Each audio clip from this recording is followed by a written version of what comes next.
Well, hello, and thank you again for joining us for Tuesday Talking Points. My name is Mickey Straub, and I welcome you actually to my actual office that we thought we'd film from this time. I just came back from a road trip back to my birth state, happened to be Pennsylvania, and I'd like to make it the topic of this week's Tuesday Talking Points because two things happened that I thought were rather interesting. I was attending a funeral and ran into a cousin of mine who learned that I was involved with Proud to be Republican. And I was amazed at the negative response I had. I've actually practically threw my business card back to me. Well, that was a little strange, a little dramatic. And then it happened again on the way out of Pennsylvania, something similar, where I stopped off for gas, pulled to the side of the road, and two guys in a pickup truck drove by yelling out two swear words at me as they drove past, and almost like in an angry fashion. I thought to myself, why do they do that? Well, the fact of the matter is, my car always has this magnet, kind of a bumper sticker look in the back that says "Proud to be Republican," and this guy obviously wasn't. But he was actually mad at me. I thought that's a little strange, a little dramatic. It was so intense. I was actually a little nervous that there might be I might have a gun in the car or something, etc.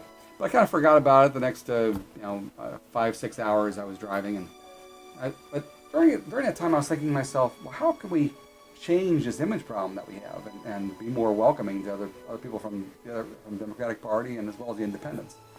And as I was pulling into Indiana, I noticed there was a sign that said, "Welcome to Indiana, Crossroads of America, Lincoln's boyhood home." I thought to myself, that's a little strange. That I never thought of Lincoln having lived in Indiana.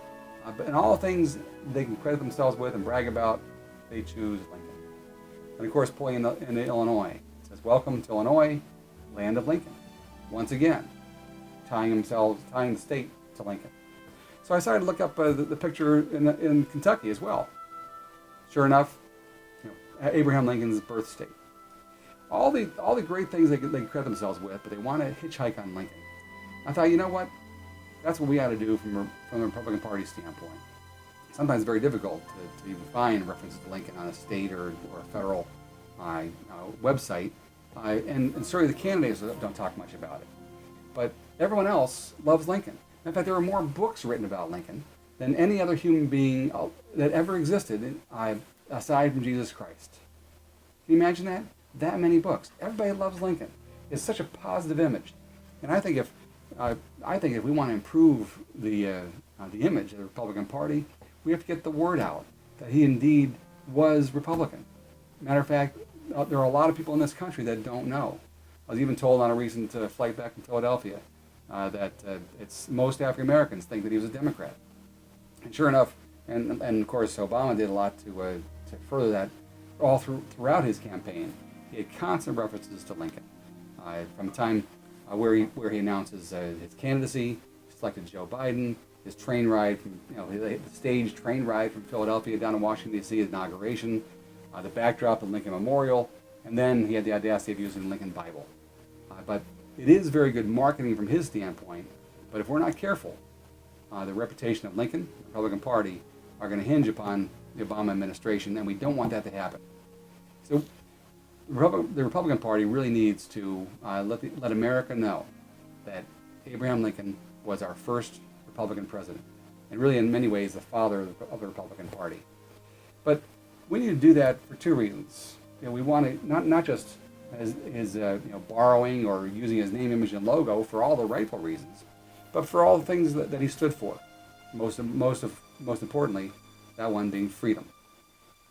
He was, of course, known for uniting the country.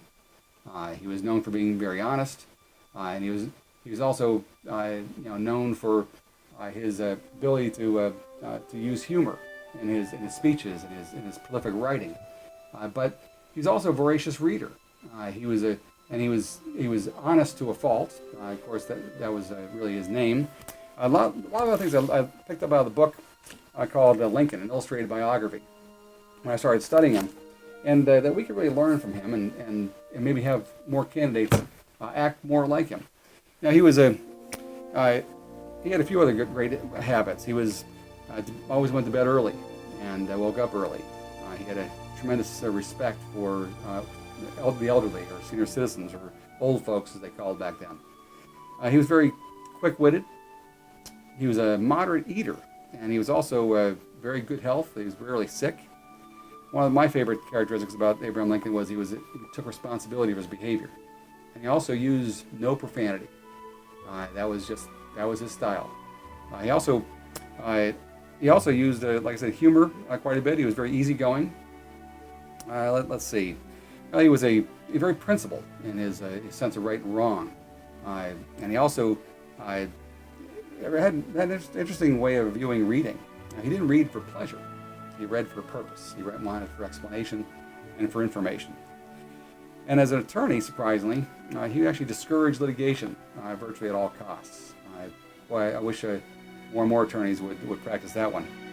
And he was a bit of a capitalist. He would like to accumulate wealth. That was one of his goals, but not at the expense of other people. He also had a keen interest in technology. I was also surprised to find out that he was a very well-traveled president, visiting 23 out of 34 states, and only spending 50 days away from the White House. He also had a very strong handshake. He preferred the two-handed handshake as well, which I thought really made a good impression, and a lot of people can learn from that. It was said that Lincoln captured all the finest: courage and compassion, wisdom and eloquence, poise and sympathy, and openness and magnanimity. But as I mentioned, we shouldn't just be trying to use his name, image, and logo for our own benefit, but also for his behavior.